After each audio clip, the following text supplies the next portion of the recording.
Quick, I wanted to talk about before I intro us and shit. Just to get it, I guess, into the audio, whatever. I was listening to Chris D'Elia's podcast, and he's doing a movie right now, The Army of the Dead, right? And which I don't know how it's gonna be, but he's like talking about on his podcast. He's like, dude, do I always go? He does this thing where he says, hey, does my back hurt? Yes. Am I 39 going on to 50 years old? Yes. Is it a problem? No. He always does the yes. No, he does that shit. So he's like, hey, do I make friends everywhere I go? Yes.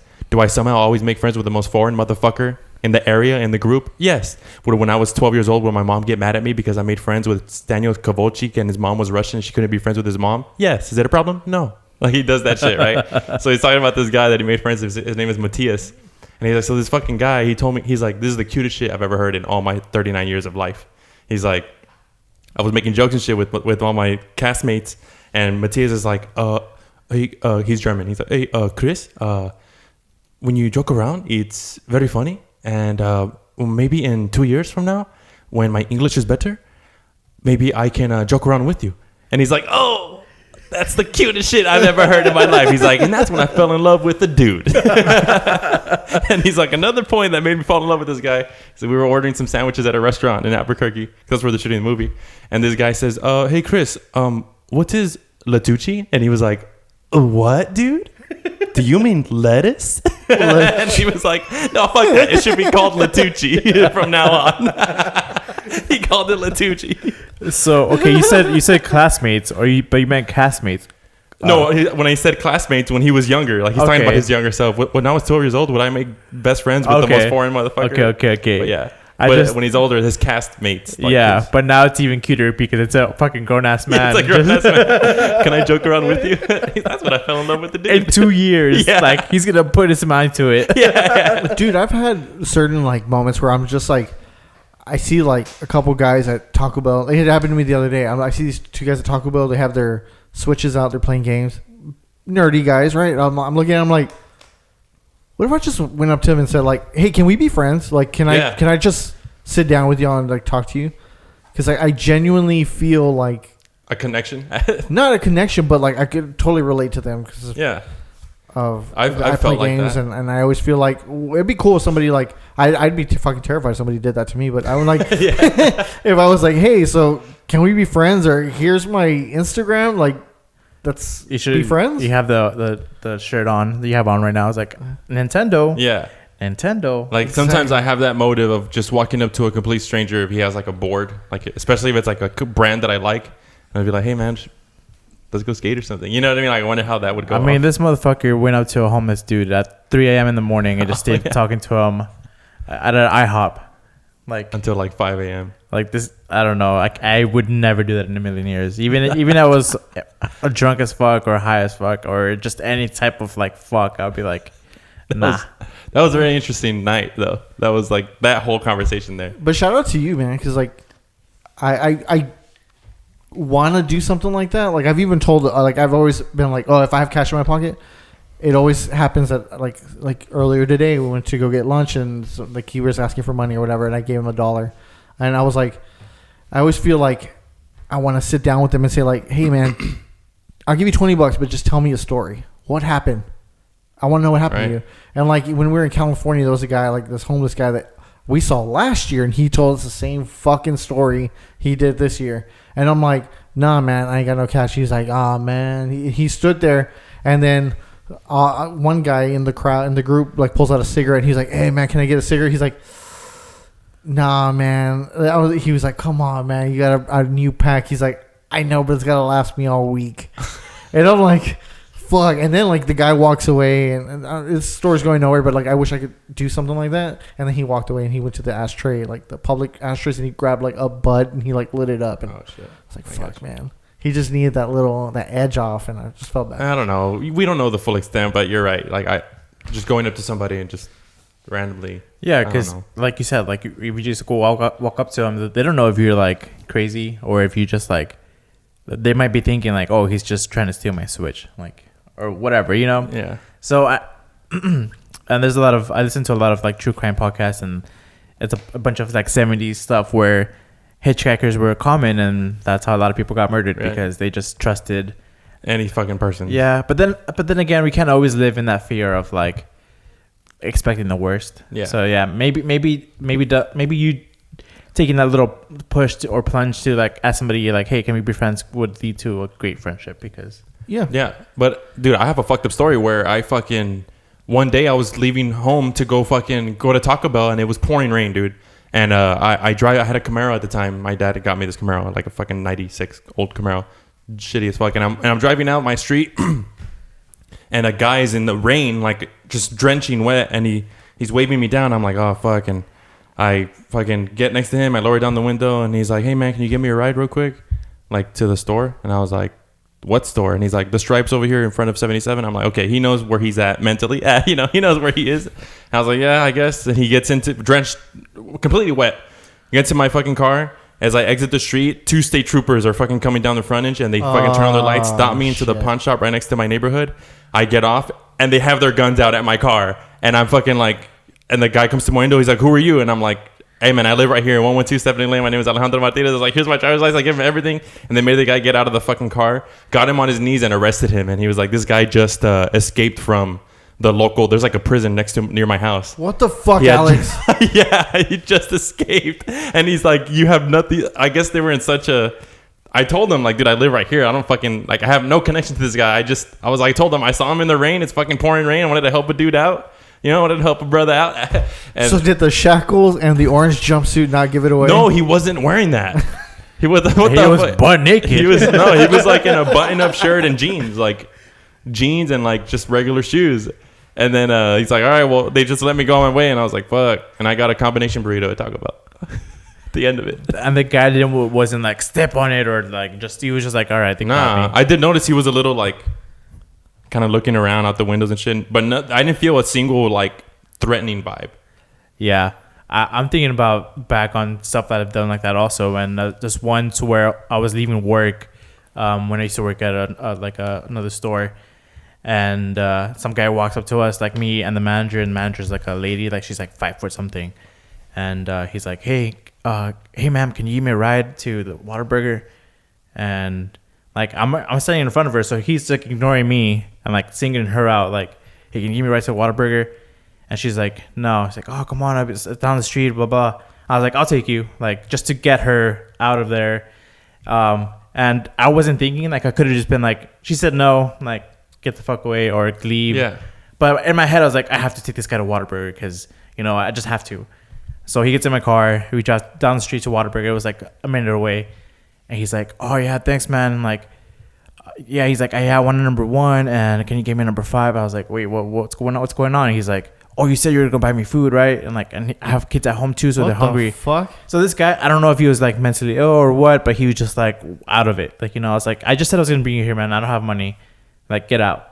And he gets out, and like as soon as he gets out, a lady like stops by and like parks, and he's already like, before she even gets out of her car, he's like, hey miss, can you buy me a burger? But like, you know, just, you know, just, yeah. And there's another night where I'm leaving the parking lot, and there's somebody like walking in front of the parking lot. And it's a lady, she's carrying like a tire, or not even carrying it. She's like pushing a tire along, like a big like SUV tire. Mm-hmm. And I was like, can I help you? Do you need to ride somewhere? And she was crying. And I was just like, what the fuck's going on? And she's like, oh yeah, please. And then like I put the tire in my car, and I had a little car at the time, and I barely fit. And I was like, okay, so where are we going? She's like, oh, down the street, blah, blah, blah. And then she's like, okay, stop here. And I was like, don't you live further down? She's like, yeah, but I don't want my husband to see me, and like he's the one that told me to turn the tire, and if he sees somebody else, he's gonna get mad. And I was like, and at that moment I was like, do you need help? Like I didn't know what to do. Like I was scared also. I was like, do you need help? I can call somebody for you. Like you don't have to go back. She's like, no, they never do anything. I already caught the cops once. And like she just like was hopeless. And like I didn't want to tell her like don't leave. I didn't want to tell her don't leave, but I also couldn't like keep her with me because, you know, that's kidnapping. And I don't know where this story is going, but it's just like, It's a weird experience, bro. yeah, Holy shit. it's just those moments of like, I shouldn't have got myself involved, or like, I don't know what happened, and like, Yeah. I know every situation is different. I mean, us three, it also depends on how you were raised and stuff like that. But do you think if you were in that type of situation, do you think you could leave? Would you leave? Like if you're in an abusive relationship, do you think you would leave? Dude, I can't say anything about that. I've never been in that. no. And that's why I say like it's different coming from us because we're all us three. It's rare that we all have our parents. Our parents are still married, and whether happily or unhappily or whatever, but like they're still together. And pretty much everybody I've ever spoken to, or everybody I've ever associated with, has had both parents. I only had maybe one or two that actually came from like I don't want to say broken home, but like a single parent raising them. And I'm just thinking like I would never put myself in that situation, or I would never do something with somebody like that. And it's fucking terrifying because like I remember being in college and having this. It was like, all right, we're in the history class. And the guy's like, all right, you all are gonna be paired up to the person next to you. And I was sitting next to some girl, right? And I'm like, oh, cool. It looks like both of us are gonna be together. And she's like, oh no. She shook her head, and I'm like, what? And she's like, I can't. She's like, I'll do all the work. And I'm like, what do you mean? She's like, I have a boyfriend and he's jealous. And I'm like, I can't talk to any guys. I can't. No, I'm like, I can't. And I'm like, are you all right? Like, I'm like, no, I'm not gonna let you do all the work. I'm gonna do my part. I'm like, it's just, when are you gonna be available so we can collaborate or whatever? And she was like, never. And she was like, he's sitting outside. And I look out the window and he's standing there with his arms crossed in the hallway, just staring at her, like the most untrusting person ever. And I looked at her. I'm like, "Are you okay?" And she's like, he's just really possessive of me. And she's like, "Just stop talking to me." Fuck. And I'm like, "Oh my god! Like, how could you do that?" And like, anyways, she would leave the class as soon as like we got dismissed, and like he would go and he would fucking claim her, put his hand behind her neck, and walk her to her next class. And I'm like, and I told her I'm like, hey, so I would slide her like notes and stuff. I'm like, is he in class? And she's like, no. I'm like, if you want, I'll make an anonymous call and say like, he's trespassing. Only students are allowed to be on the premises. It's a public area, but if you're not, there's no reason for you to be there. You can't be there. Yeah, of course. And so I'm like, she was like, no. I'm like, no. I'm like, it's so that you can relax and get your shit done. I'm like, I can help you do that. And she's like, no. He's gonna hit me. I'm like, oh, I'm so sorry. Like, anyways, I got an A. She did all the work. God long story damn. short. More of the story, just let them do all the work. Yeah. Long story short, she did all. I the would work. never do any shit. I think it's maybe something that's learned from our parents, right? Like having this absence, or who knows how it is how you're raised. I don't know. I mean, we've all had father figures, and I guess that's the difference. Because, like, if you think about majority of the people that we talk to, or that I talk to, or I'm friends with, or whatever, they all have their parents, majority. And that's just, I don't know, it's weird. I mean, since we're talking about parents, and we haven't really done a proper introduction, but what traits do you all think you got from your parents? Because, I bring this up because my wife and I were driving home. My wife. Okay. Classic. We were driving back from having dinner with my in-laws, and she read a meme on Facebook like, hey, write out what traits physically or personality wise that you think you have from your parents. And she was like, well, I think blah blah blah. Like, she's not here, so she's not gonna tell her side of the story. But I was like thinking, I'm like, what do I have? And I'm like, actually, growing up, I looked more like my mother's side, which they're all Molinas, and I looked like I had the elongated face, the long nose, I had weird features. I still do. And so I was closer to that side of the family, and like now I'm looking more and more like my father. I'll post the freaking picture of myself right here with that face app, and it's freaking me out because like I feel like more and more I'm becoming my father, whether it's my temper or it's my charisma or my mother, totally introverted, will not carry a conversation with just a random stranger, but I can because my father can, and I guess I got that personality trait from him. And I don't know, like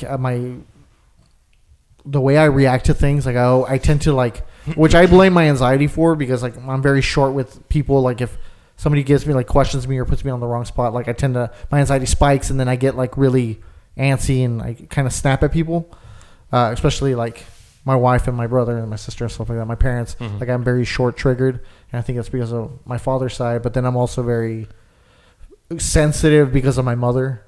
So what do you all think you all have? I feel like I definitely look more like my mom's side. But as far as like my dad has a hardcore temper. But that's weird because like I've seen you stand next to your dad and your brother. Like, my brother's more like my dad's side. And I think you look exactly like your brother. I think you look like your father and I look a lot more like my sister. Yes. Oh yeah. And you do. She looks a lot. I mean, if you see a picture of my mom when she's like a little kid, we look exactly like me as a little kid and her as a little kid. But I have more of like my mom's attitude and shit. Like my mom's very patient, and my dad has a hardcore temper, dude. Like I can have a temper if I get pushed enough to the edge to just want to snap. Like I can react like him, but I'm not like my brother and my dad. They're both like fucking hair trigger, hardcore, dude. And me and my mom are more like we have to listen to the full scope of something before we can react. And I get like more like that from my mom. But I was telling you earlier, I definitely genetically have my mom's lower back. Dude, I swear. Because I was telling you, she used to work for a chiropractor. And she would help. They would go to like homes to give massages to like old people. And he would do adjustments for her. And I told her, I was like, hey, when can I see your chiropractor? And she's like, whenever, just come in. And I was telling him, yeah, my back hurts. And I pointed to a spot on my back. And he's like, oh, that's weird. And he told me that my mom says that she has the same problem in the same exact spot in her lower back. Yeah. And he was looking at to adjust me, looking at my, like, sometimes your shoulders are misaligned. We were both misaligned the exact same way, dude, in the same amount. Like, and he's like, that's so weird. He's like, you both are, you have the pain in the same spot, and you're exactly like, I have to do the same thing for both of you guys. Yeah. And he was like, I think you genetically have your mother's lower back. I'm like, fuck. I'm going to be fucked because my mom is bad. Like, it's really bad. It's like a thoracic thing, a thoracic spine thing. And it's also interesting to like, because you say you had your dad's temper and stuff, and like, but is it a nurture versus like nature thing where it's inherently like passed down through like genetics or whatever, or is it like what you've seen? Over you seen like your dad, like, you know, maybe not like just be like snappy sometimes, and you kind of learn that that's the way you should deal with situations, or is it like maybe you haven't, I don't know, maybe you just picked it up because it's something natural, because you said you have anxiety. I think that makes sense too, because it's like when you spend a lot of time with like your significant other or whatever, you pick up certain things that they do. You spend enough time with them and you reflect their mannerisms and stuff. So that can be the same thing, because I see a lot of the mannerisms that my dad has in me. You know, like stuff that I've seen, like when I hiccup real loud after eating, my dad does the exact same thing. Like that's no way that's genetic. Like that's just me seeing all my life. I've always heard my dad, because he eats real fast. There's more food going down his fucking throat than air. You know what I mean? So he's fucking joking, hiccuping. But then at the same time, you have your mom's back. Like, you know, that's there's no way that I can like hurt because I see her in pain. or like you did this, like you picked up the same box and hurt you the same way. Like, you know, didn't you say you had one leg locked into the other? Yeah. Like it was that's how they do adjustments, because sometimes our posture over time you can be misaligned, and the chiropractor will align everything. It's like you're a car. Yeah. Sorry. As far as like where I got my thing, I think it's just my anxiety, because my parents both suffer from that as well, and like my dad is on medication, but like he can be very snappy and very stubborn, and I'm like that too, because like the Garza side of the family is very stubborn. They do not let arguments go. The Molina side are very passive. They're very loving.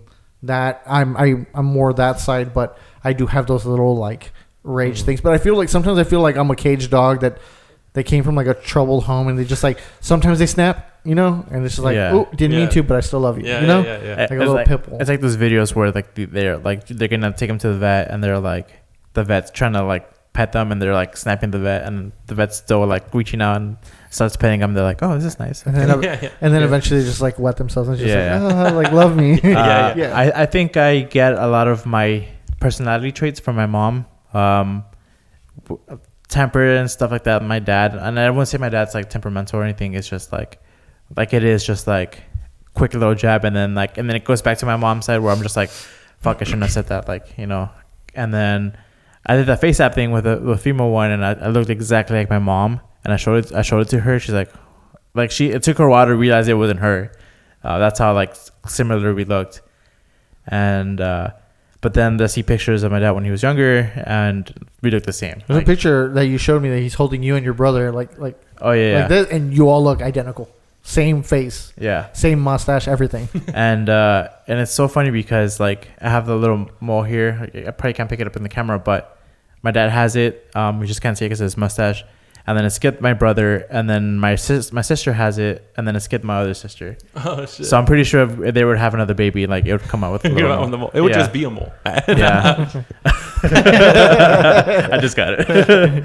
But yeah, that's interesting things to think about because yeah, I think they are the people that you look up to the most because you live with them the most, and it's not even a question. Like I would think I speak for all of us when you say we have great parents, like you know, like or good parents, that they're there, because like I don't know, like my parents have done everything for me, so that I see them as the way that I should act because that's what I see as good. If that makes any sense. Yeah. My parents are the reason why I never did drugs or experimented with drugs or ever did anything like that. I waited a week until my 21st birthday to have my first drink. Shame on my brother for getting me drunk at 16, but that's a different story. We went to a UT game, but that like I don't have those. I forgot where I was going with this, but yeah, fuck, I totally threw myself off. No, it's all good, man. I feel like my dad's the reason I drink. Fuck no, there's no. There's no reason other than me choosing to. I think my dad was the reason I started smoking, just because I've always seen him smoke, and I was like, that was cool. Like this always goes back to the thing of like, oh, I always see my dad with. There's always been a case of beer in our fridge. You know what I mean? That never ceased to exist until more recently, right? But yeah, but that never molded me to want to like. I remember getting into drinking because of skating and shit. Skating was always like this fucking thrashy ass life of like, oh, it's street shit and like whatever the fuck goes and go for it. And all my friends were into it. And I was like, oh fuck, I want to be cool with my friends. Yeah. You know, there's no way I got that shit from my dad. I mean, and also, yeah, like I started smoking till I was in college. It wasn't like I started smoking as soon as I could, like, you know. Yeah. And it was kind of like seeing my dad smoke, and like when I was younger, and like I would sneak the cigarette box and just like open it and smell it because I like the smell of it. Yep. But that's about the extent of it. Like, yeah. My I do have a trait that I got from my mother that she's a big hypochondriac. I think that's what it's called. Whenever you see something or you hear something and it's just like, oh my god, it's gonna happen to me or whatever. Okay, yeah. Like my mom and I would be back in the day, we'd be watching TV and they're like, hey, do you find yourself having problems urinating? And it was like, she'd be like, uh-huh. It was like, oh, do you ever experience like your left hand go numb, whatever? It's like, no, yeah. And she's like, do you have sometimes begin having trouble to start urinating? And she's like, uh-huh. It was like, well, you might have mesothelioma. No, or testicular cancer. Prostate cancer. And she's like, oh, my prostate. I have prostate cancer. Hey, that's me. I check. I everything. Look, sometimes my hand goes numb. Sometimes my hand. I'm like, yeah. Mom, you're a woman. You don't have a prostate. And she's like, no, I have all the symptoms. I have to have it. Yeah. She's like, I must have the female equivalent. I'm like, no, Mom. There's no such thing as a female equivalent to a prostate. And she's just like, and then she just like obsesses over it, and then she gets sick from it, and then she actually gets like prostate issues, and it's just like stupid. And somebody sneezes or coughs, or you say, oh, there's a bug going around. My mom's already sick. Yep, you just got my mom sick. And then I'm going to get sick because she's sick. We don't have to be in the same fucking room. That's what my girl says about her dad, that he's also like that. Hypochondriac, is that what it's called? I believe so, yeah. Well, anyway, let's get into this episode. Welcome back, ladies and gentlemen, to the Laugh and Death podcast. My name is Alex. I'm Fernie. I'm Dave. Welcome back, guys. Make sure to follow us on youtube.com/laughanddeath. Subscribe to our channel. We got a little conversation going here in the beginning. There was some funny stuff I wanted to talk about, and we kind of got into some of the topics, but right now we skipped last week, and I feel like maybe this one's going to be a little bit longer, which is cool. I'm down to talk. I haven't talked to you guys in a minute. So yeah, make sure to check us out on Spotify and iTunes or Apple Music. I don't know which one's the thing where you listen to podcasts, and just look up Laugh and Death, and you can listen to all our audio there. You can stream our audio. Make sure to follow us on Spotify or whatever you may do on iTunes and Apple Music and stuff. follow us on Instagram, the @LaughingDeath podcast. And we'll probably be posting some stuff on there in the near future so we can try to get some more followers up. But yeah, guys, welcome back. Welcome back again. And also check out our TikTok video we just recorded a while ago. Oh, that's right. Yeah, check out the reaction to these TikTok videos that we have put up. So it's really good. It's really cringy. If you love the cringe, check it out because I personally do love the cringe. I like the feeling it gives me. I was speechless. It's really the majority bad. of these videos. It was ridiculous. So what are we getting into this week, guys? All right, so let's get into this, man. I went on a crazy rabbit hole, and it all started off with Twitter. I dust that app off. I have not logged in a really long time. We kind of killed the whole Laughing Death Twitter from the jump because we never got on there. Honestly, I've had mine since 2008, I believe, and I've used it maybe less than 100 times because like I've put like stupid tweets out every once in a while, but I tend to like or retweet like good points from somebody else, and that's pretty much all I use it for. And then I'm going through it, and I see some people that we have mutual friends with that are just posting like every day, 12 times a day. Every moment life thing. Yeah. Every little thing like, so what if you didn't get this and you're this? And so like just bitching and ranting. And I'm looking at their thing and I'm like, okay, so I click their feed and like dozens and dozens of tweets. It says that they've posted over 12,000 tweets like in their lifetime or whatever. And not a single like or retweet or anything. Well, then what's the fucking point of this app?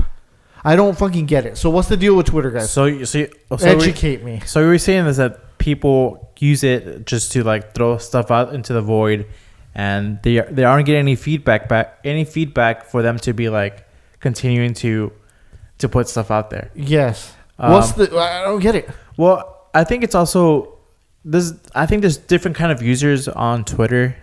Like myself, I have the app installed. I hardly tweet. I think my latest tweet was like, imagine glittering in 2019, like, you know, just something like in the moment I thought of. I was like, let me put it out there. And that's the kind of thing people do. Like they just put it out there. They don't care who reads it or not. It's just something you want written down at that moment. I guess like you want to get something out there.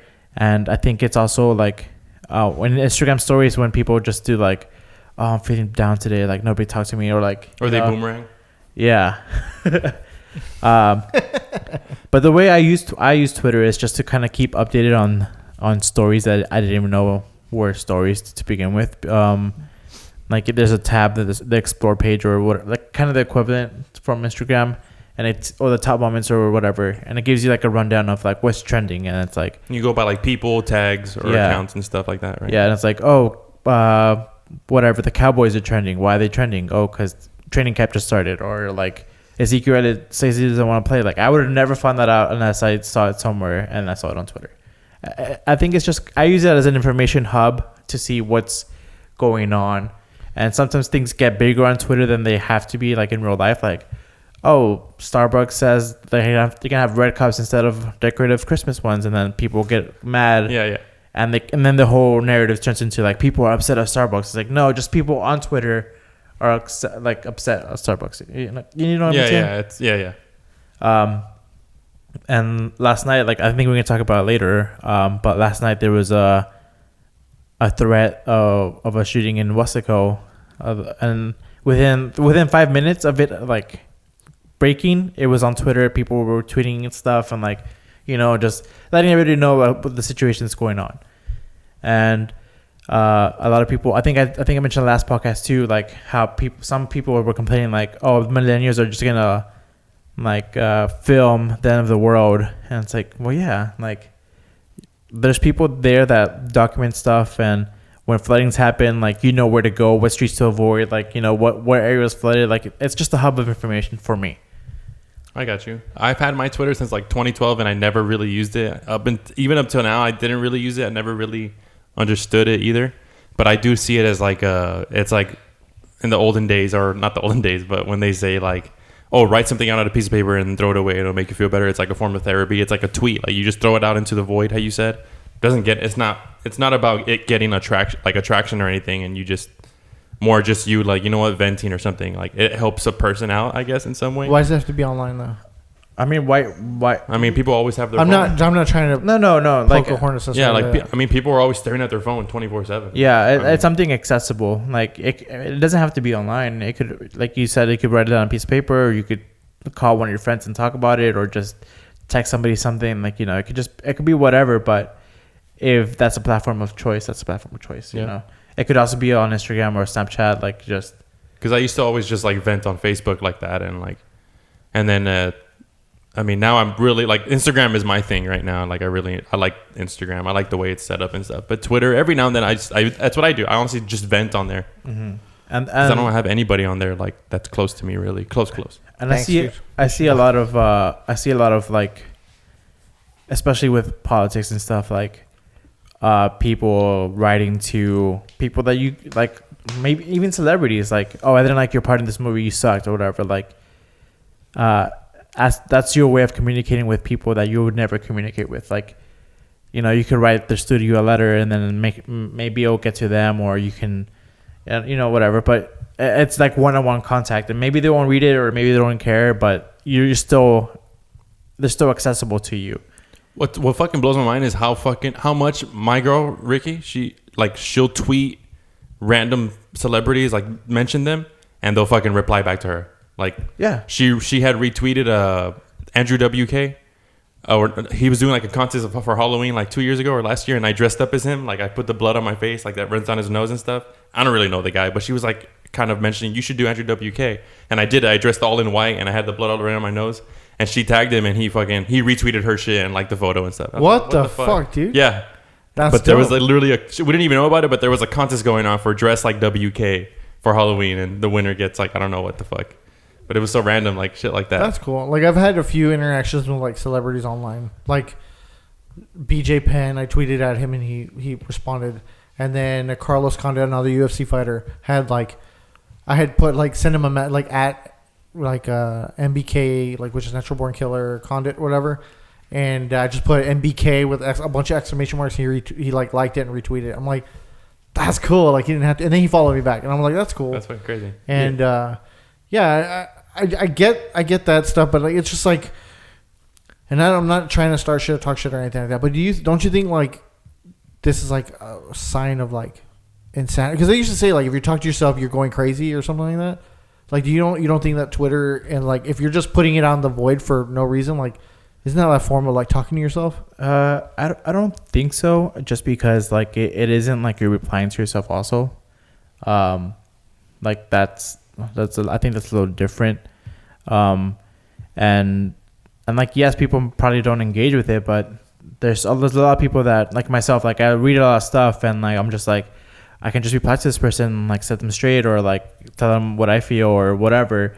But then I know how unproductive and like how useless that is, like, especially online, because you're not talking to somebody face to face, and it's just like they can ignore you, or they can just be like, oh, whatever, this guy's an idiot, and not even like take your point into consideration. So there's a lot of people that they could put stuff out there and people don't engage with it, but they see it and they kind of like think about it and stuff like that. So I think that's what you're hoping for, or at least what I think people are hoping for, that they engage in some way. And even if they don't, them just thinking about what you said is an engagement. Like, if that makes any sense. Yeah. I think also, like, I mean, if we're talking about useless and unproductive, unproductiveness, like scrolling, just us living afar and scrolling through our feed, not doing anything is just as useless, if not even more unproductive. Because I followed a few people, like internet personalities, and they're like that. They say that Twitter's like their biggest addiction. Like, they cannot go 5 minutes without checking their Twitter. I'm like, why? What is it? Like, and before, when they first introduced Twitter, back when I was watching G4 and Attack of the Show, like, Kevin Pereira's like, this new platform just came out, blah, blah, blah. Make sure you reserve your name. And I'm like, cool. So I started following Kevin Pereira, from Olivia Munn, all those like guys from the old G4 days. And they were like, it's like it's like you being able to text message me. Like, it's me text messaging everybody that wants to follow me. And then you can text message me back without me giving out my phone number. That's what it was used for. And then I guess the advertisement part came into it, and the way people used it to monopolize it. Is that how you say it? Or monetize it. There you go. And then they started just using it for business purposes. And like, I unfollowed a lot of those fucking people because like it was just like, hey, check out this, or hey, check out that, and it was just like, but I don't understand like how that became. Well, maybe it's because it's their work that they're obsessed with it. For like to a certain extent, we do that on our Instagram also. Like, hey, check out a new episode of blah blah blah. Or like all I do. Oh fuck. I mean, So it's come full circle to me. Yeah. So it's kind of like it is a tool. Like it isn't like a diary. Like people use it as a diary, like you said. Like they just put stuff out there. So yeah, it's kind of like interesting, or it's kind of hard to kind of pinpoint one thing that it is, and I feel like, especially with the information out there, or like people putting out, like I don't know, just Twitter is used as a good tool and as a bad tool also. Like, you know, we have a president that kind of uses it to like demagogue with other people, like saying like, oh, like this guy sucks, and then. Or he can say something about a company and their stock prices falls down. Like that's just a tweet that he just came up with in the moment, and it affects people's businesses or people's lives in a certain way. Like, so you know that's also the bad side of it. Or people can just attack you, like especially personalities. Like they're like, oh, I need to take a break off social media, and I don't use it a lot. I don't think you use it a lot either. So you don't feel like you need to take a break and be like, oh, this is making me upset. Like, okay, you could just turn it off. But if your work relies on Twitter, or your whole following is on a certain platform, like, and people are just coming at you, like, it's kind of people like, you know, coming to your doorstep without coming to your doorstep. Straight up. You know what bothers me? What's up? Is the word tweet. Like it, I'm watching Fox News and CNN and MSNBC, and they're like, President Trump put out a tweet this morning. Tweet, like, can you believe that that's like in our everyday language now? Is the word tweet? It's so pussy, like it's so like weak and it's so fragile to me, and it's just like everybody's like, oh, you don't understand the power behind his tweets, and I'm like, the fucking, I don't know, dude. It just sounds. It became the norm for. Yeah. I was. Oh, sorry. No. I was just saying, like, yeah, it is a crazy word to associate with like power and stuff, but, yeah, I feel like he does have like a certain power with a tweet. But yeah, what you gonna say? I was just gonna say that I just enjoy the beauty of these tools that we have, these platforms, and. Not even through that, but because the platform is attached to the device that we have in our hand, and in this day and age, how you never know what you put out into the void can spark some type of engagement or attraction with somebody, whether it be for good or for bad, but it can completely change somebody's life, which once again, either good or bad. It can completely change somebody's life, whether yours or the person reading, just in an instant, like with a device and just putting things out there, like this tool. It's fucking the weirdest time to be alive, but it's like one of the most opportunity-stricken times to be alive. Yeah, like I always see people retweeting like, hey, I'm a young entrepreneur from wherever, like I'm selling these stuff, or like I'm a barber and I'm looking for new clients, like hit me up, and they put their information and they get retweeted like thousands of times, and like that's free advertisement, like if you use Twitter correctly, or like stuff like that. And there's also the meme side of Twitter, which I like, which is all these trends that pop up, like the most recent one is like the number neighbor one, where you text your number but you just change the last number to like one. The next one up or down? Next one up or down, I don't know which one. And people are just posting their replies on Twitter, like, oh, I texted my number neighbor, like, and it's just like, it's either like a good, like, oh shit, yeah, you're on Twitter also, that's a good trend, or people just being like, who the fuck are you, like, how do you have my number? Yeah, imagine it's the vice president, like, I don't know, like, they're like, who knows where the fuck it is, right? Yeah. I saw a lot of ones where like there were fails, and they were just like, this is a government phone, how'd you get this number, like, this is a restricted number, like, you know, it's just like That's ridiculous. Or I've seen good ones too, where it's like, I just met the cutest 72-year-old woman, and it's like their screenshots is like, oh, my name is Barbara, I'm 72, I'm from Ohio or whatever, like this is so funny, this is nice, like I would have never thought to do this, like, you know, and they make a friendship or whatever, like but yeah, and have you done it? No, it would be the entirely same number, just the last one, right? Yeah, Nah. So my area code is like North Texas, Wichita Falls area up there. So I'm like, I'm trying to think. I mean, that's a big place, right? But even down here, 956, how many people have the 956 area code? You know, and it's here in Laredo, the 956 one. And who it could be? You know what I mean? Because I could basically find like tell back in the day. Now that it's all mixed, it's kind of hard to tell the difference. But you could tell what company the person came from with the first three numbers. With the first three numbers, because it'd be like if I see a 607 number, I know that they're AT&T. If I see a 975 number, it's Sprint. If I see a 472 number, it's T-Mobile. And I was like, I once had like a 351 number, and I'm like, that was like singular one. Singular down. Yeah. And I was like, I could tell by their phone numbers, and I know when they're giving me bonus. 355 is Cricket or something like that. Or 240 is another one, Pocket or whatever. Boost. Jesus Christ, dude! I totally forgot about that shit. What? Pocket. Oh my god, that's so fucking weird, dude. Digging up like, or just a word you said, bringing up, it could just bring some imagery into my head. Dude, it was Sugar Ray Day for me. Sometimes I'll text Spencer. I'm like, hey, or I'll call him. I'm like, hey, dude, I'm listening to Sugar Ray today. He's like, yeah, Sugar Ray Day. I'm like, cool. So we'll listen to Sugar Ray like for the next couple hours or whatever. And I'm listening to it, and it's go ahead. I walked back there, and he's fucking blasting it, dude. And I'm just like, oh fuck. I was just like, it was hitting me so hard in my soul that I was just like, I had to voice myself like, fuck, dude, I fucking hurt right now, man. And he's like, what? Why? What song was it? Every morning there's a halo hanging. Halo. Okay. No. It wasn't that song. Yeah, it was that one, and then it was also all of their songs. I was jamming out to all. There was one song, a specific song. It was the When It's Over. There you go. That one. I don't even know the fucking name of the song. When It's Over. Oh god damn it. Okay, so it was hitting you, and it was hitting me, and I was telling him like, dude, fuck. And I came back once, and I was like, dude, that fucking hurts. I'm like, I don't want to do it. I don't want to listen to it because the nostalgia. He interrupted me, and then I restarted it again. Because the nostalgia was so bad, right? Like it was the type because there's different nostalgias, right? Like that one makes me really just it could take you to a place.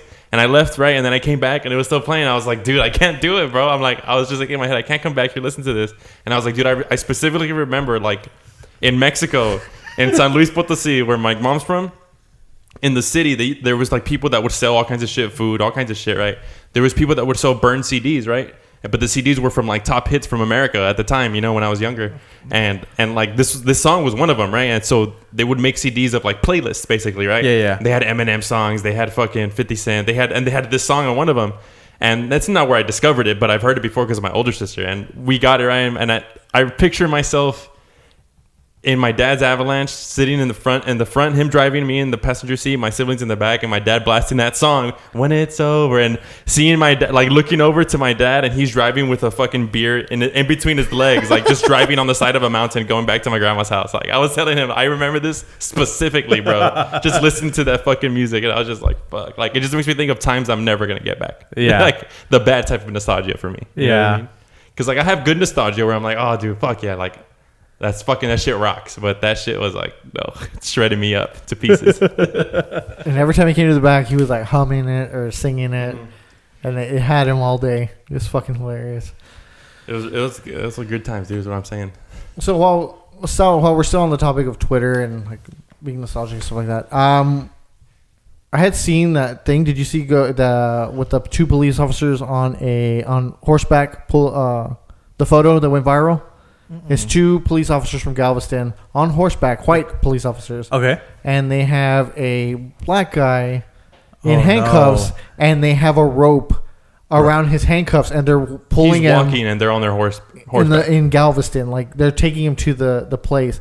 And the imagery was so fucking bad, and the outcry was, like, ridiculous. All these people were like, how dare they? It's so demoralizing, blah, blah, blah, blah. The Galveston PD said that it was protocol. Like, I mean, I would have been smarter. Well, I wouldn't have been smarter about it because I wasn't in their situation. But I would have radioed and said, like, hey, we need somebody to cruiser. come pick up, a cruiser to come pick up this guy. Because, like, obviously you're on horseback. What are you going to do? But the fact that these two white police officers had a guy and they're walking him from the beach because he was trespassing. He's a homeless guy in an area where, like, the south, where this type of shit happened. Like, exactly. And all these fucking people like started. It was like a huge outpour. Like this was racist and all that other stuff. Mm-hmm. But like, I side with the police officers. Like, they had to do what they had to do to detain this person. It sucks that it looks like that because it looks like something from 50 years ago, 60 years ago that we saw regularly, and then obviously with the slaves and stuff in the 60s. But like, I'm looking at it and I'm 50-50 because it's a fucked up imagery, but then it's also like they had to do it because law enforcement needed to get their job done. My real point and the topic is: are we too fucking sensitive? No, because like people are like that, and then it was like, oh, this homeless man who'd been missing for years, now his family wants to sue the city of Galveston to like the police department for I don't know what the term, but they want to sue them and they want to find an attorney to get money out of this. But this guy was fucking homeless and had nothing, and now that picture goes viral, and now you see, because there's like scummy people that are trying to take advantage of a homeless guy that's their family member, and then you also have the other side that's like, no, the law enforcement did exactly what they needed to do. You all are being a bunch of fucking liberal pussies. And saying like buck up and blah blah blah blah blah. I was gonna say real quick. Regardless of us not understanding the situation, whether it was protocol or not, and maybe they didn't have cruisers or whatever the fuck. Like I said earlier, we don't understand the full situation. The only people that know exactly what's happening is that black man and those two white officers and the two horses. But another thing is that regardless of that, us not knowing, it makes sense for somebody to react the way they react because of the imagery. It makes perfect fucking sense. I don't think it's that we're too sensitive. I think it just makes sense. Like, it's fucked up. The imagery is fucked up. Yeah. What else am I going to associate? Like, because those things happen in our history, of course I'm going to associate that with that happening. You know what I mean? That in our history, of course. But obviously the officers were doing their job, right? And I'm all for it. It just fucking sucks that the imagery sucked. Yeah, of course. Because if it was a white guy, like you mentioned earlier, it wouldn't be a big deal. I don't know. Two white officers pulling a white guy? Mm-mm. I mean, yeah. I mean, I wouldn't say that. I wouldn't say that it wouldn't be a big deal, or that it would be a big deal at all, or any deal. Like, we probably wouldn't even heard about it, like, you know. But there's also not a history of white men like enslaving other white men or like lynching them in the streets. Like, you know, that's not a history of that. And there's a thing that you can't do but what if it was this? Like, it just is what it is. You can't, like, exactly. You know what I mean? Mm-hmm. And like, yes, I sympathize with the officers, like having to, if that was the situation, they had to do their job and stuff. But it's also the thing where, like I said earlier, like maybe it's just Twitter making it a bigger deal than it has to be. So that's what I mean. Like, are we too fucking sensitive about it? No, just some people are sensitive about it, not all of them. And is that, it has to be taken into consideration with, like, because one person fucks up, do we all have to, you know what I mean? Are we all blamed for it? That whole thing? Yeah. Is that kind of deal with that, right? And also, like, I'm trying to do my fucking job. Like, honestly, they probably didn't think all this imagery is going to look fucking bad, or if anybody sees this shit, it's going to go viral. They were just doing their fucking jobs. I mean, but it's also like there was a. I don't want to group a lot of like police officers with the same mentality, but whenever I see like that thin blue line sticker or like tattooed on somebody or like a shirt with it, like I'm just like I automatically think like there's something there. Like, yes, you want to, like, the thin blue line thing is to kind of combine all these officers, and like I stand with police officers and stuff, and that's great. Like, you know, like I do too, but that's in response to the Black Lives Matter movement. That was in response to officers killing unarmed black men. So they, like, this thing, the blue thin line, to me is a counter protest to a protest of people being killed by officers. Like, you know.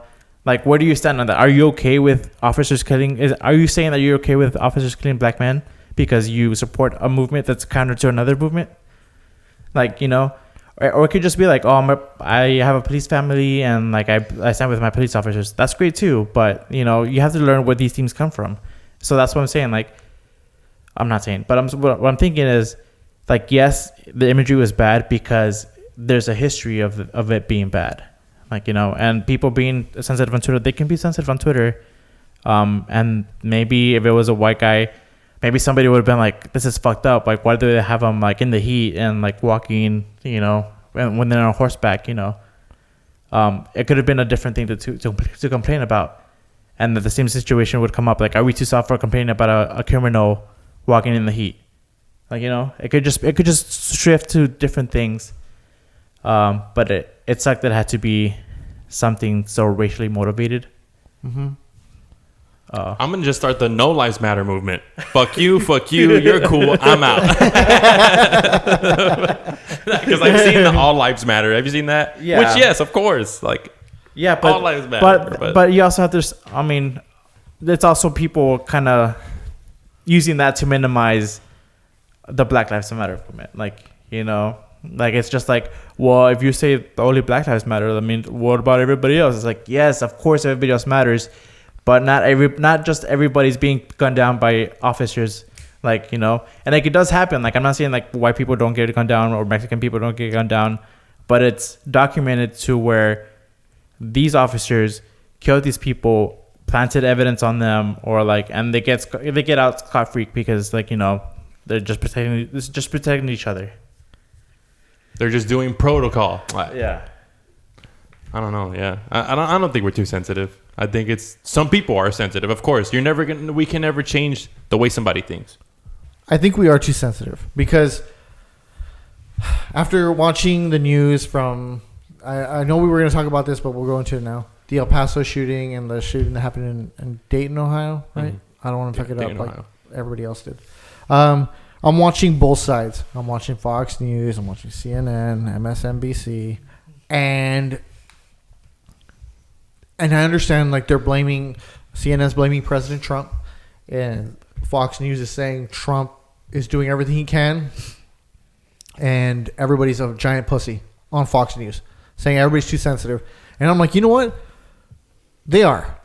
But in this situation, with the whole gun control issue, they're not being sensitive enough. Yeah. Like, nobody's willing to compromise. And it's like, oh, they want to take our fucking guns, and which is another issue that I totally fucking have against this whole fucking Bill of Rights and. So did you at the time? Oh yeah, I need to. This whole Bill of Rights that was written in what did we look up? 1758 or something like that. Yeah. We're basing laws off a fucking piece of cotton that was talking about. Yeah, it was written with a feather. It was written with a feather by candlelight in a thunderstorm where the rain got in the fucking window. Exactly, and by some fucking dudes who wrote this with the intent of making that a law and a right, because in the event that the government were to turn on the American people, they could defend themselves. That's why that is in there. In the age with muskets were the prevalent. Exactly. Exactly, dude. And it was like, so they never in their wildest dreams could imagine that in a few hundred years' time that they're going to have semi-automatic weapons where we're going to have a fucking AR-15 modified AR-15 with a clip that can hold over 100 rounds that was intent to kill as many people as possible. Like, what the fuck, dude? And they're, nope, can't touch my guns, can't touch this. And they're making it so political because it needs to be in order to get change. Yeah. Like, I see CNN side, but I also see fucking CNN's trying to demonize Trump. But he's not helping himself, dude. Sorry. Can I butt in real quick? Okay, go ahead. Just with the CNN stuff, like, the El Paso shooter, like, he had a manifesto and he mentions, like, specific words that Trump has used in the past. So, like, it's not far-fetched to, like, make a connection there. That's all I need to say. Go.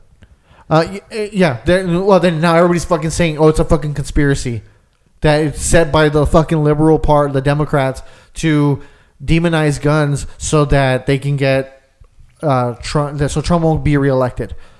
What the fuck? Like, dude, nobody would play around like that. Willing to kill people, lives, killing innocent children and a family of two, like a three, whatever.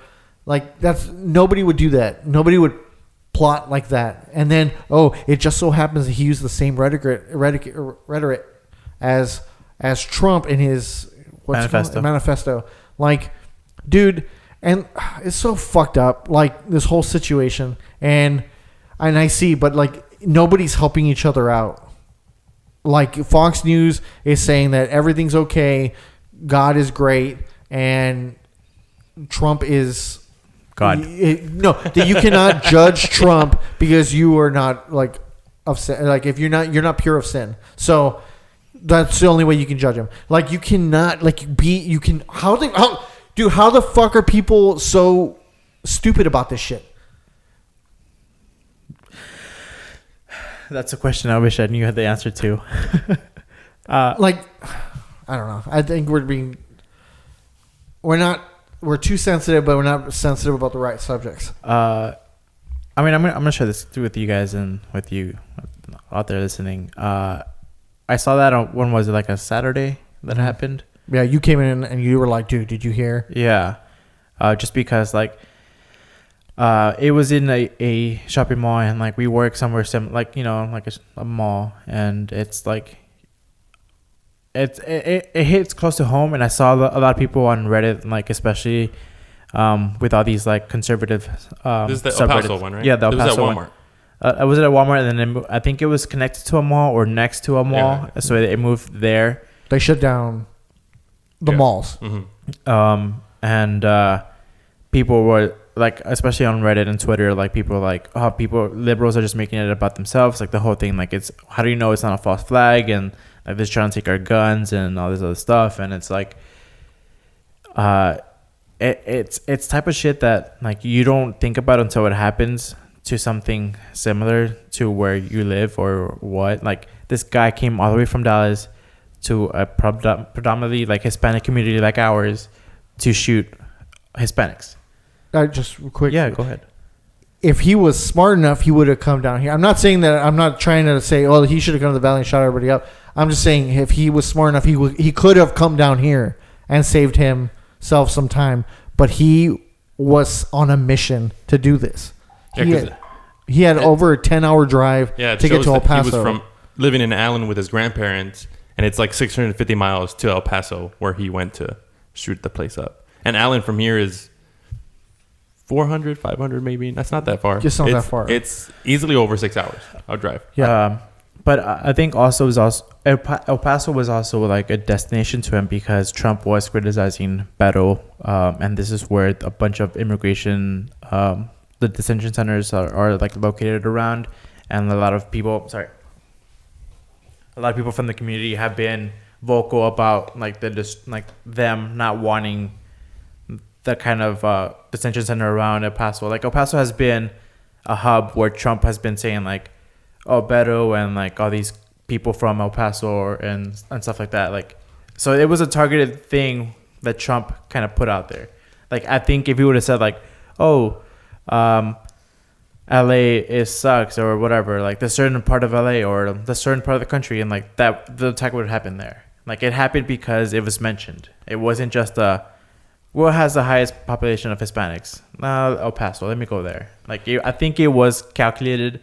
And you said like it would have been smarter for him to come down here, which is tough to say, but you know, he chose that spot for a reason, to get the most attention. And like we're talking about it, everybody, that's what took over the news and all that stuff. And they wanted, and then the whole gun thing is just like, oh, they wanted to blame Meltzer Onis and not Trump's rhetoric. And it's like this dude drove from Dallas to El Paso, which is what, 900 miles? 100 miles, you said? It was 650 miles. 650 miles. And there's pictures of him entering the Walmart with fucking ear protection. Like, are you telling me that somebody that mentally ill is going to drive all the way over there with a purpose and then have the mental capacity to like, oh, I need to protect my ears because, you know, don't want that getting hurt. And you said that you had seen on something about him posting on 4chan, right? On 8chan, a thing called 8chan. 8chan. Yeah, and this thing was I guess the part of 8chan that he was on was supposed to be like a fucking the political like a port. Yeah, but it's like it was a gathering of just racist propaganda. Everybody's feeding each other over racism towards immigrants and shit like that. Like it was he was in a specific forum of it. Yeah, it's /poll POL like politics. I listened to a podcast by the New York Times, and they were talking about HN and how it does, like when the Christchurch shooter in New Zealand, he posted his manifesto there, and he posted like the links to his Instagrams or his Facebook to like live stream the stuff.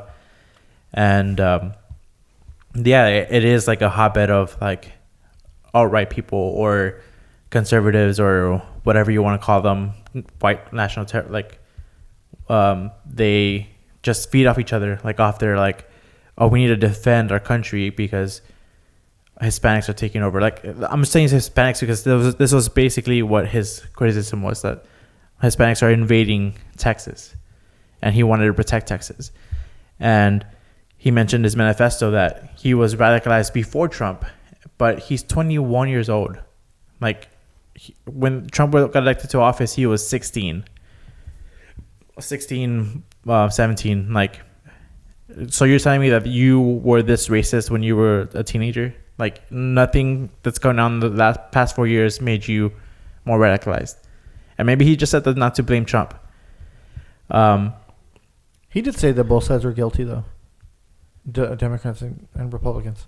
Yeah, but the Democrats are not saying like, "Hey, we need to protect our borders from these foreign invaders." Like, they're using terms as invaders, and infestation and stuff like that. Like, it's the same way. I was listening to an NPR podcast where they talk about, and I don't know where NPR lies within. It's kind of like in the middle, yeah. Well, they were talking about like certain terminology. Trump using invasion and invaders and these fucking terms, right? The only time there was something more bold than that was like George Bush using terrorism and during 9/11 and around his presidency, and to actual terrorists. Terrorists. But so that's what the thing with that, like, they're probably going to associate invasion with Hispanics and immigrants the same way they when you think of terror or terrorism, you think of somebody in the Middle East, but not because you want to, but because of how the moment in 9/11 and all that stuff, the bombing with the airplanes and all that shit is so closely related to Bush saying terror, the terrorists. At the time, it was just all Middle Eastern people, and the first thing that comes in your head is somebody not from this country. But there's definitely terror and terrorists within this country, and they were right. In the manifesto, he does talk about like, so literally like South Park's "They Took Our Jobs" thing of like, he's saying in the HN that he's furious that Hispanic immigrants are culturally mixing and meshing their bloodlines into our citizens of America and getting people fired from jobs, like because they're having children born in the States and they're growing up and taking our jobs, like some weird shit like that. Like, it's just super ridiculous. Like, it's and I'm not saying like it's all like Trump's fault, but he doesn't help himself, like you said. And it's not, and these ideas weren't here, like they weren't just made up by Trump. They were here before Trump, you know, like it's stuff that's happened in our past, and especially with racism and slavery and just like how people treat each other. And even the fucking, I don't know what his name is, but I know he's a Texas representative.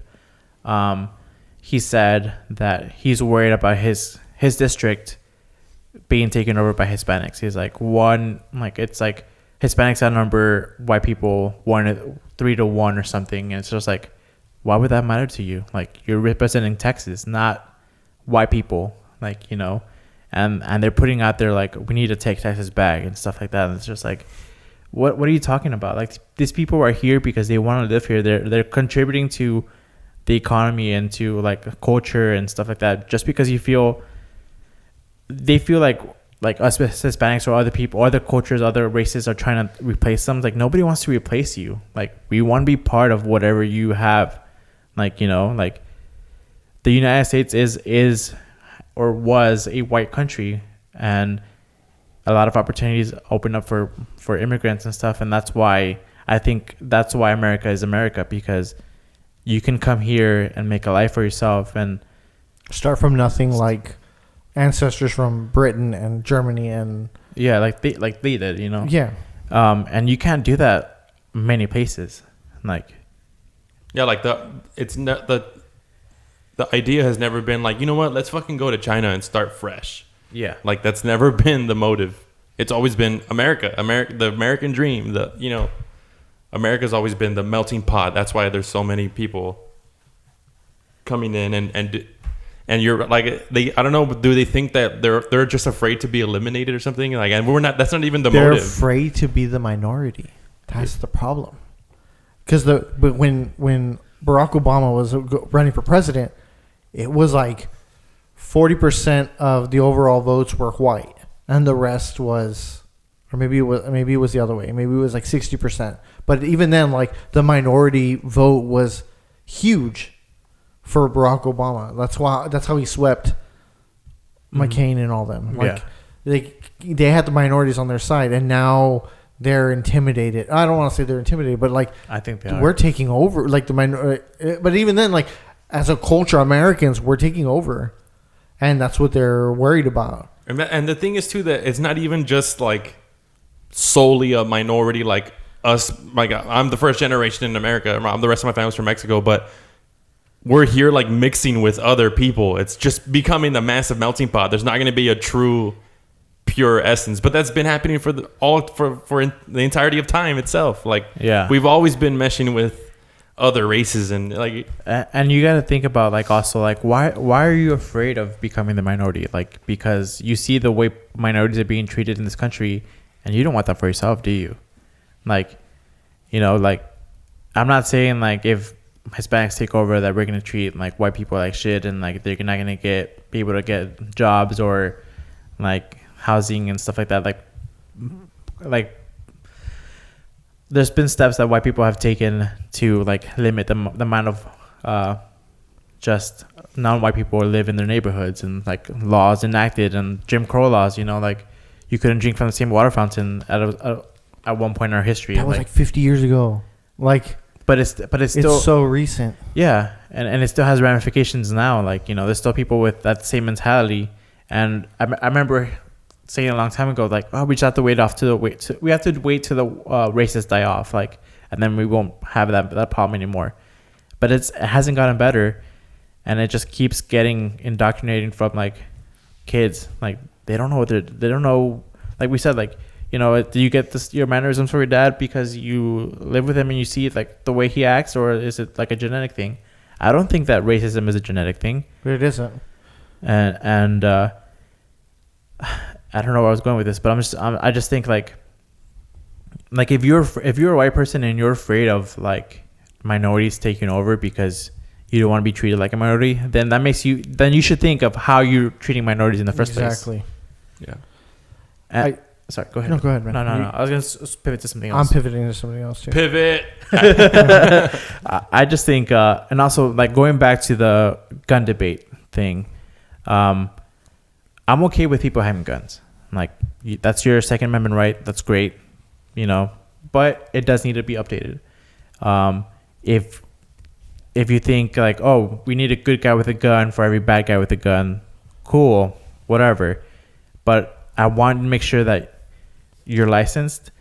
Like, why is there more restrictions on tools like cars, or even like, I don't know, I can't think of an example, but there's more things that are more restrictive than buying a gun. Well, I don't have to pass a test to drive a car, but I don't have to pass a test to buy a gun. To buy a device that can end somebody's life. Oh, yeah. But a car can kill somebody too. Yeah, Shut the fuck up. Like, that's not the argument. It's like that. The purpose is not to kill people with a car.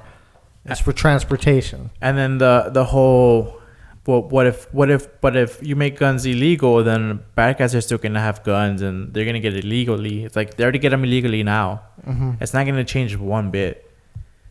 Like it's just an effort to minimize some type of incident to happen like this in the future. It's just like some way that we can minimize this problem that's happening. Yeah, and then they pivot to something else, like video games. Like, oh, the lieutenant governor for Texas, Dan Patrick, you piece of shit, was just like, oh, we need it's because video games and less prayer in schools. I was like, what? Like, what does that have to do with anything? Like, there's studies that show that whenever a new video game comes out, violence comes down a little bit more. They don't know if it's correlated or not, but it's there. It's like maybe people are inside more playing games, like, you know, like whatever, it could be whatever reason, but video games have not shown to make people more violent. Like, it's these fucking people who, I don't feel like we're too sensitive, but how we speak of the people, that there are some people out there who are too sensitive. It's those people who are influenced so easily about things like that.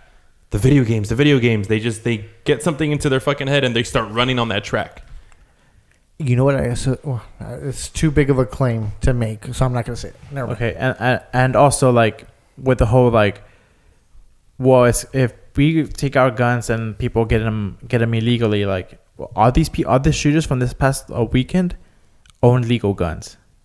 Like, they were legal guns. They weren't black market, like, shady deals, like, oh, how did they get this gun? They were prohibited from getting guns. No, they owned them legally. Dude, did you hear about that this morning? The one in Dayton? Oh, sorry. From his mom from Allen, of the El Paso shooter, called the cops on her son, I think in May or March. I mixed it up. And told them he has a scary weapon.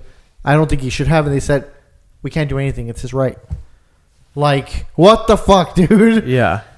And they are passing a red flag laws. I think they did one in Ohio where you can call the authorities and be like, hey, I think this person has a weapon and I think they're mentally unstable, or they might do something with it. And then they go to court and they kind of like argue their case on why they are mentally stable or have a good reason to have these guns. So that's a good step that they're going towards. I think we still have to see them implemented, like, you know, how it's going to work. Like, it's good on writing, but, you know, you never know how it's going to work out. But I don't want people to have guns. Like, it's not that I don't want people to have guns. I just don't want this to be the norm. Yeah. It shouldn't be the norm. That's when America was great, when you didn't have to worry about going to Walmart to get shot. This is where I was talking about, like, people who live in specific areas of the country where that is their entire life, but because they're in a poor-stricken area of America, and their everyday thought is like, fuck, I hope I don't get fucking shot today going to get milk for my mom. Yeah. You know what I mean? Like, it's poor cities within the United States where that's their everyday life. And now it's just gone to maybe it's the media making us think that way, that, oh, now it's going to be the norm that we have to have our weapons. But some people were living their life like that for a long time. Yeah, but so what if these criminals, or I'm just saying, what if we're throwing something out there randomly, Baltimore, say these criminals say, like, you know what? I haven't done anything too bad, but I always carry a gun. Like, now these criminals can legally carry a gun. What's the difference? Yeah. What are these bad people with bad intentions? I'm not saying that they're criminals, because if you're a criminal, you shouldn't have a gun. You should be restricted. And I get, but bad people. Yeah. And I get where you're coming from. Like, why are these mass shootings like more important than, or maybe I'm not trying to say that nothing is more important. I'm just trying to give the example that, like, people have already been living in situations like that, but I think it's just the media influencing something. Well, what I was going to say is that, like, I saw a lot of tweets and a lot of, like, comments of people being like, there's been 12 shootings in whatever city and the media doesn't report on it because they don't care, or, like, why are they making a big deal about this when there's 35 more people dead in certain city and blah, blah, blah. It's like, yes, but all these gun things are either gang related or just like one-on-one. It's not one specific person with a one specific drive to commit one specific thing and taking out as many people as possible.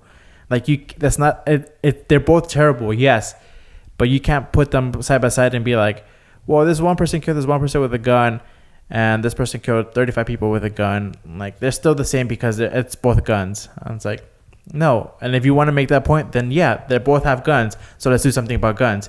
But, oh, well, I don't know, because, you know, what if then they pivot out to different things. And I saw the people just saying, like, why are you making it personal? Like, you know, if you don't like guns, then don't own guns. And it's like, yeah, but then I have to worry about somebody else having a gun. I'm not gonna lie, like, I saw it on Saturday. I was just like, whatever, like, you know, it happened. I wasn't thinking about it. Sunday afternoon, I got home from work and I was by myself and I was just looking up, like, catching up with the news because we've been busy, and I just kind of wasn't paying attention to a lot of social media stuff. And then I saw like testimonies of people like losing their family members, and one U.S. soldier, like just how he reacted and saved kids, and just stories like that, like, you know. And I cried, like I couldn't stop crying, and it doesn't affect me because I wasn't there, you know. But I caught myself today, like going back from lunch to work, like looking around, and I was like, why am I looking around? Like, I'd never done this before. I have my earphones in, and I look down on the floor, like get back to work, and now I'm just like, okay, I have to count my exits and see like what should I do now, and like, should I run over here, do that, like, you know, just stuff like we shouldn't have to think about in a public place. And then last night in my hometown, there was somebody posted on social media that somebody made a threat to the Walmart in Westlake, and it turned out to be a hoax and false. But like, why do you think that's funny? Like, people could have gotten hurt in panic. And even in Times Square, there was a video of people on Times Square and like just, you know, standing around, and I guess a motorcycle was driving by and it backfired, so it sounded like a gunshot, and you just see everybody run away from the street. Nobody knew what was going on. Nobody knew, like, you know, but it's in the back of people's heads, and it's like, well, you know, nothing. In fear, like, you shouldn't have to feel like that in public. We've been at war for as long as I can remember, since I was little. We've been at war with other countries. Never have I feared anybody else, like, of them coming over here and doing attacks. And it's happened like in 9/11, and yeah, it's like that was scary when it happened, and it's still scary now because it could happen. But I've never like thinking like, oh, this guy's like looks Muslim or looks like Middle Eastern, like I should stay away from them. I've never thought that. But now, you know, somebody looks shady, or like, you know, just you're looking around because anybody could be a potential like shooter. And even today there was another guy that they stopped in El Paso. His truck had the tailgate had a Trump like decal, as him as Rambo, and they arrested him outside a center in El Paso where immigration lawyers are trying to represent people that are in detention centers, and they found him with a knife and a gun and a loaded magazine in his truck, and he was wearing gloves, like latex gloves. So if the police weren't there and they weren't aware of what was happening, like he could have done something also. And this was this morning, like after all this. This is where I was talking about, like, earlier we went to Siempre, and or before that we were talking about this whole thing, and I was like, dude, there's literally people making like memes of this shit of like, and I'm like, dude, I've shared the fucking meme where it's like, oh, when you're friends with the fucking nerdy quiet white kid in the class and he has a gun in his backpack and he texts you a picture of it and he says, don't come to school tomorrow, fam. And you're just like, thanks for the big ups. Like, I'm not trying to, it's not, I'm like, we're talking about comedy, and with comedy, everything's on the table. You know what I mean? It's totally up for grabs.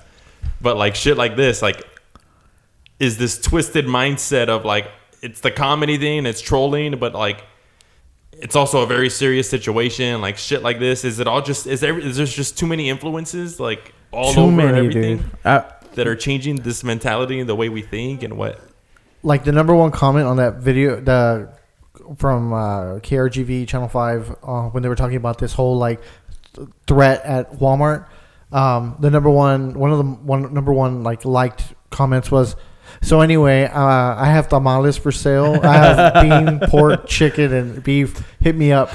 Like, god damn it. Yeah. And then on the CNN video, in the midst of the madness. Yeah, during the fucking in Manhattan when that motorcycle backfired, it was like one of the comments was like, where were the good motorcycles to stop the bad motorcycles? I was like, god damn it. Like, these fucking people are not taking shit seriously. Yeah, because I mean, me being scared and like or for a moment and like being sensitive about it and crying about it, like that's funny to me too. Like, and I feel like you have to laugh about it, like if you want to, like, you know.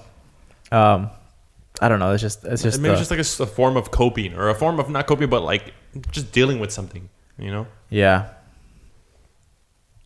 So yeah, I had a conversation with my wife, and I told her like, hey, as soon as all this madness with what I'm dealing with at work is over, I'm gonna look into taking the class for my concealed handgun license, and I'm gonna do that. And she's like, because she was all for it, and now that I told her I want to do it, she's like, no, for what? She's like, you think now you want to be one of those people? Like now they influenced you. I'm like, yeah. And she's like, what? Do you just want to protect your family now? I'm like, yeah. Because now we can't even go to Walmart or the mall and be okay. Like, we can't. Because, like, this is going to be the norm. Everybody's going to have guns. Everybody's going to have a concealed gun on them. And it fucking sucks because this is the type of America that this administration is influenced. Or the NRA. Or the NRA, yes. And so, like, and I told her, like, it's so stupid, and I don't want to have to carry, but I'm going to because I don't want to get in trouble because I'm just looking out for my family. So I want to do things legal, and I'll go do it.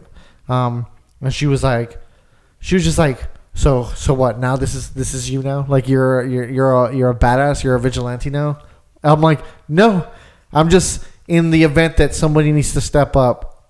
It might not be me, but now I feel like I have to because this is the norm.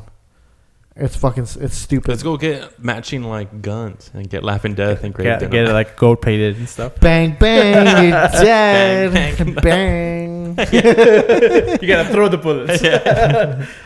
No, but yeah, I get what you're saying, and like I get her point too of like that's what they want, like the NRA, like the maybe I'm complaining something, but it's whenever a Democratic president takes office or whenever they're running for president, the NRA is just like, buy your guns now because once they get into office, they're gonna take your guns, and it's like that's how they make that's when they make most of their money. Like, dude, scare fact. And these 3 incidences, they're probably banking right now with everybody buying guns because they're afraid.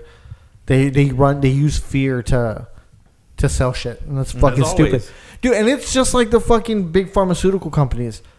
Like, they control everything. I was listening to I don't know if you got to see it, but Joe Rogan had Bernie Sanders on his podcast, and he asked him legit questions. He was like, as president, I know how you feel about healthcare. I know how you feel about this. I know how you feel about guns.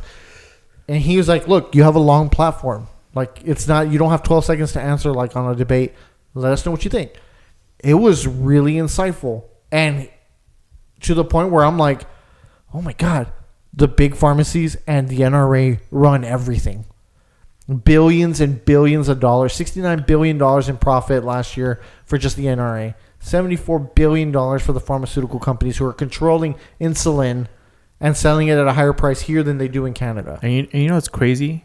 That a bunch of these lobbies, they don't give more than like thousands of dollars to these senators. Like it's not like they're paying them like millions of dollars for you to be like, okay, I kind of get it. It's just thousands of dollars that they sprinkle in here and there, and they do their bidding, like, you know. And maybe it's like backroom deals or like stuff they don't disclose or whatever. But I was like, oh yeah, he donated $100,000 to this thing. It's like, okay, so you just gave somebody $100,000 to make billions of dollars.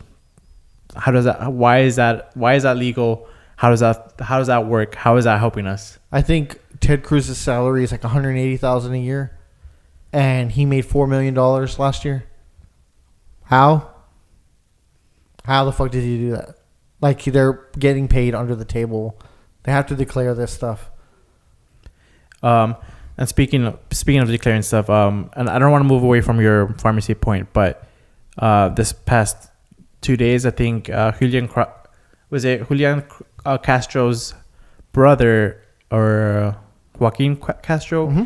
He put out like a tweet and it said like, these are the top donors for maxed out donors for Trump in the San Antonio area. And it's just like a bunch of names of people that live around San Antonio or in Texas. And like showing them like how much money they donate to Trump. And it's like, I think the founder of Bill Miller's Barbecue that you like was on that list, and some other people also, and Republicans were like, whoa, what are you doing? Like, why are you doxing them? It's like, no, this is public record. Like, people can look it up if they wanted to. And think about it. If you're complaining that people know where people are spending their money and these people are spending their money, like, if you think Trump is so great, like, why would you want to keep that a secret? Like, why would you want to not people to know who the people that you spend your money at support? Because it divides your following by 50%. That's why. Yeah. But if you're so confident and if you're so like proud enough to like donate money to somebody politically, you should deal with that ramification. Like, you know. And I don't know. I just think it's like those things are important, like disclosure, like where people are getting money from, so that you know if you want to avoid a certain company or a certain product, you can. Like Bang, the energy drinks that I like so much, and I was just like, oh, these are cool. These are new. I'm gonna try these. The CEO is a big Trump supporter. I'm not gonna drink Bang anymore. Are they gonna go bankrupt because I'm not drinking Bang anymore? Probably not. But I still feel better about myself not giving money to somebody that's gonna give money to Trump. You know, so yeah, I think it's a little harder with pharmaceutical companies because like you need their fucking medicine to survive. But I don't know. Like there's a lot of pushes from Democrats to get money out of politics, and some Republicans, but mostly Democrats. But most Republicans are just like, I don't know about that. Like they passed Citizens United, which is like you would think that Citizens United would be like, citizens. Like, no, it's just corporations are considered citizens also, so they have a right to donate to political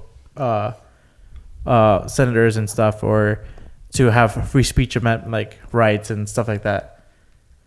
I don't know. It's just complicated shit. Bernie Sanders was talking about how, because Joe Rogan's like, all right, Mr. President Bernie Sanders, he's like, you were just elected president. What are you gonna do? He was like, he started saying how he wants.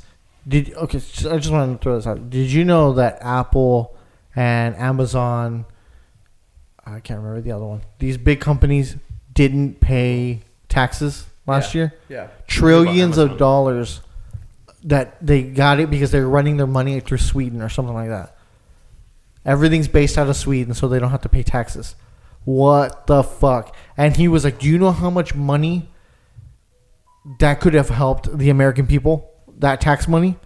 He's like, we could have had Medicare. We could have had all these other, like, we could have expanded on Obamacare. We could have done a lot of great things, focused on education, paid off people's college debts. If we had that, like if they had paid their taxes. He's like, so we would outlaw it if I was president. He was like, we would make an executive call, whatever, and we would do it so that they need to pay taxes on every year, because that was millions upon billions of dollars that they lost out on, the American people. Or else what though? Like what if they don't want to do that? What, they're out of business, or they? No, it's all profit, dude. They didn't have to pay taxes. So the fact I'm saying, but like I'm saying, if they did that and they said, all right, if you want to continue business, you have to pay your taxes. And if they say, all right, then we're not gonna. Oh, they wouldn't do that because they'd lose out on everything. Yeah, and the U.S. is the biggest economy in the world. Yeah, like if you really want to, like, it goes both ways. I get what you're trying to get at. Like, what stops them from going to China or wherever else? It's like your infrastructure is built here. And yes, you could build it somewhere else, but you're gonna take yourself away from the biggest economy in the world, and other countries.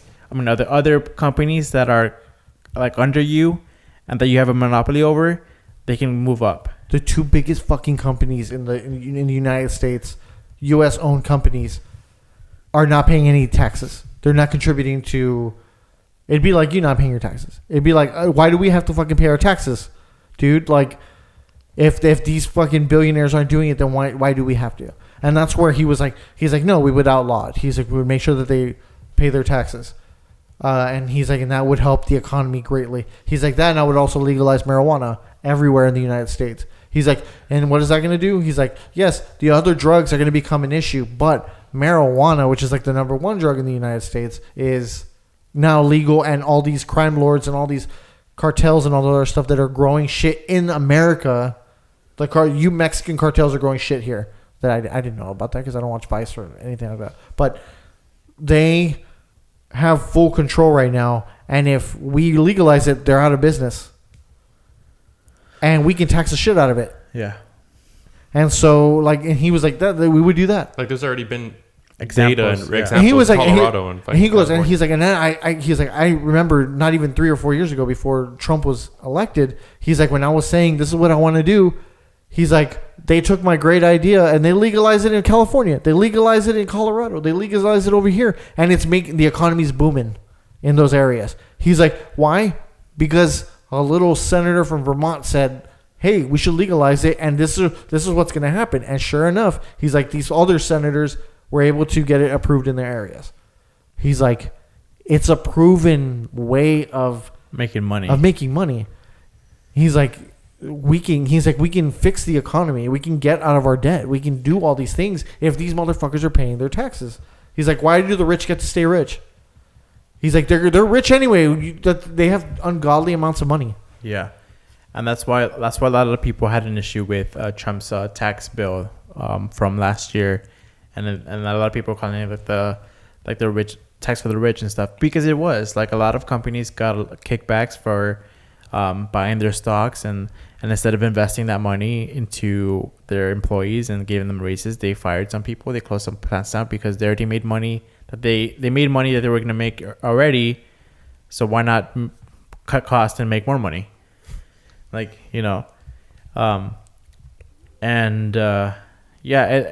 keep hearing this a lot, that how corporations and stuff are kind of putting poor white people against poor brown people or black people, so that they're fighting against each other, and they continue to do the shit that they're doing.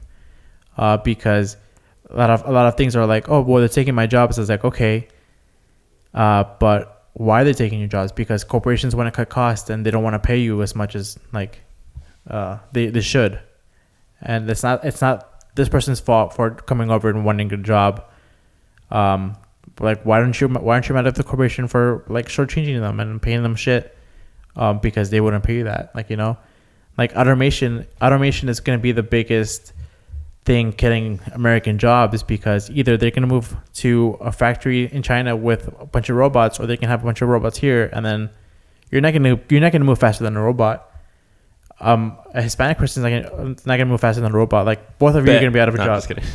Both of you are going to be out of a job, and you're too focused on this one person from another country taking your job.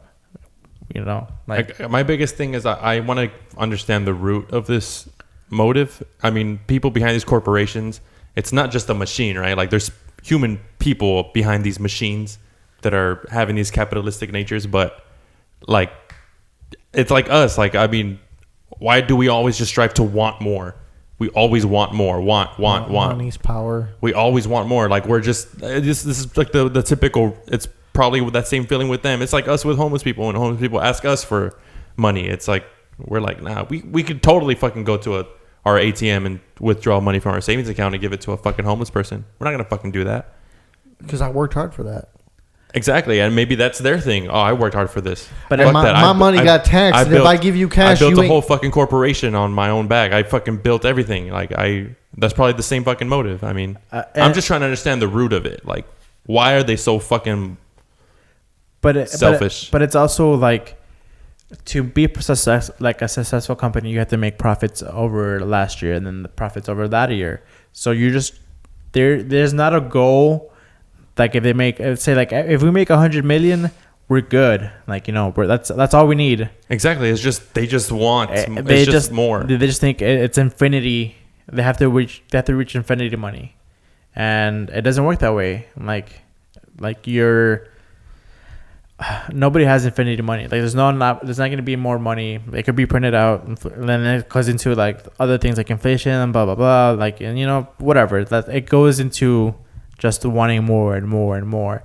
And the small company or Rooster Teeth, I remember them listening to a podcast a long time ago, and they were talking about how it was just a 5-person company, and they were just like, well, we should do this because it'd probably be good for the company. and we should do that because it's probably good for the company. But it's stuff that they didn't want to do, like fire somebody or like pay somebody a little bit less, and like it's gonna be good for the company. It's like, what does that mean? Like, why is the company something that we have to take care of when the people in the company are the company? Like, you know, like it becomes this thing where they have to feed it, but not think about the people making it run in the first place.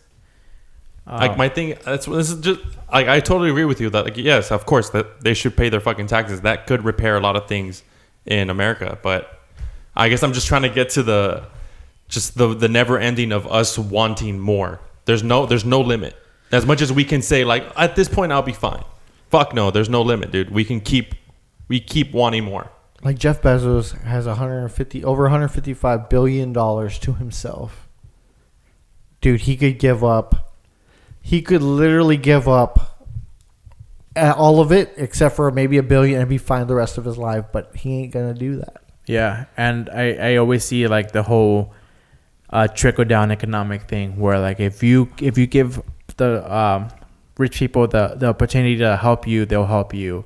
Or like if we take taxes away from rich people, they have more money to build more infrastructure and more jobs, and then that makes other people have more money because they can have more jobs, like, you know.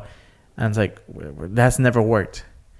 And if these people like Jeff Bezos, like, he can probably fix every pothole in America, is he like going to the government like, hey, you have a pothole problem and it's affecting my deliveries because of Amazon, like, you know, like, my trucks need to drive in these places, and like, let me fix your roads for you. But he doesn't do that. Like, nope. And the best example of this was when Alexandria Ocasio-Cortez stopped or was criticizing Amazon for wanting to move into a certain area of New York, and people in New York, the unions and stuff, they stopped the deal for going through because it would give Amazon a big tax break over a certain amount of years, and it was just like, oh, we're going to bring in like a certain amount of jobs and stuff, and people in New York were critical about it, and they canceled the deal. But guess what? Later on, they came back and they took a way smaller tax cut or like tax incentive, and they were like, okay, we're gonna put more money into this building, this warehouse headquarters, and they built it in the same spot they were gonna build it. So if then they said that they couldn't build this place here, that place in New York, without that tax cut. But then once it got pushed back from it, they were like, you know what, we could do that. Yeah, it's fine. We can make it work. And it's like, okay, like, didn't you just say that you needed all this like incentive to build something here? It's just to like not waste money or not spend money, but they take all the revenue and they're like, okay, that's us. Fucking sucks. Hard pivot. But talking about big business, big pharmacy, NRA having all the control. Dude, I got into The Boys on Amazon Prime. Ooh, that show's got layers, and I'm fucking obsessed, dude. It's super good. So fucking good. Yeah, I think it came out last month or something. Oh shit, so good. And I don't want to spoil anything about it. I'm only like 2 episodes in, but I'm fucking hooked. I do have one major complaint, is that nobody in the show is attractive. Horrible casting. No, nobody is attractive, dude. Oh, okay, hold on. Let's put the premise of the show. Hold on, real quick. Okay. The Deep. I think I've seen him somewhere, and I don't want to say porn, as I don't watch porn, but he looks like a fucking Fallout like porn star, like a has-been porn star. I'm just saying. But everybody in the show super unattractive, and I think I could recast the whole show, which will be my topic on the next one. Because you need to catch up, sir. I want to watch it. I didn't even know about this. Nobody told me. Well, okay. Go ahead. Thanks. The Boys is an Amazon Prime show. It's kind of like a superhero show, but it's not like Marvel where they're fighting against a bad guy. It's kind of like a day-to-day type of like a superhero show. Like they exist and it's normal. Yeah, and they have like their their Superman equivalent, their Wonder Woman equivalent, their Flash equivalent, their Aquaman equivalent. That's dope. And it's a really good show. They all have horrible names too. But about the casting thing, I really think Starlight and Queen Maeve are. Queen Maeve, yes. Starlight, no. She's not attractive whatsoever. And they have, I'll be the judge. Do you know who Carl Urban is? I hate his accent. Sorry. Carl Urban? Yeah. I forget what movie he's in. He was in Thor Ragnarok. He was the bald guy. He's the one with the double. Oh, that was him? Yeah, that's Carl Urban. Okay. I think his role is top notch, and I think Frenchie. I don't know if you've met Frenchie yet. His character is super good, and just without going into spoilers or anything, the plot just it plays out beautifully, and the setup for season 2, which I'm excited for. I don't know when that's coming out, but there's a lot of things where just like episode? About an hour. Oh yes, it's only 8 episodes too. But yeah, I really recommend The Boys. It's really good, and I want to talk about it more in the next podcast once Alex watches it. And yeah, dude, it had like politically, I'm like, ooh, the fucking heroes. Because is it based in like modern America? Yes, it's today? 2019. Oh shit! Okay, yeah, that's cool. It's fucking dope, dude. I'm super excited. Can't wait to get into it, like in depth once we watch it. Yeah. And you need to see it, dude. It's fucking good. I'm getting like Watchmen vibes. That's what I was thinking. Like it's kind of Game of Thrones vibes too. It's less dark than Watchmen. Okay. They are loved by the community instead of like Watchmen, where they're kind of like vigilantes and stuff. I love the whole social media aspect of it too. Yeah, dude, fucking dope. Right. You gotta watch it. All right, guys. Well, that's going to wrap it up for this episode of the Laugh and Death podcast. Thank you for listening. Catch us on the next episode, or hopefully we're going to be covering The Boys, because now I'm interested. It sounds... Fuck yeah, dude. Sounds awesome. And if you have any show recommendations, also let us know in the comments. Yeah, let us know in the comments of our YouTube. It's youtube.com/laughanddeath, or even hit us up on our Instagram. Slide into our DMs, guys, on the Laugh and Death podcast on Instagram. Follow us. Let us know what you think about the TikTok reactions video, and let us know what you think about this episode as well. And make sure to listen to us on Spotify or iTunes or wherever you listen to your podcast, and follow us on there too. And please share us, guys. Thanks for listening. When it's over, that's the time I fall in love.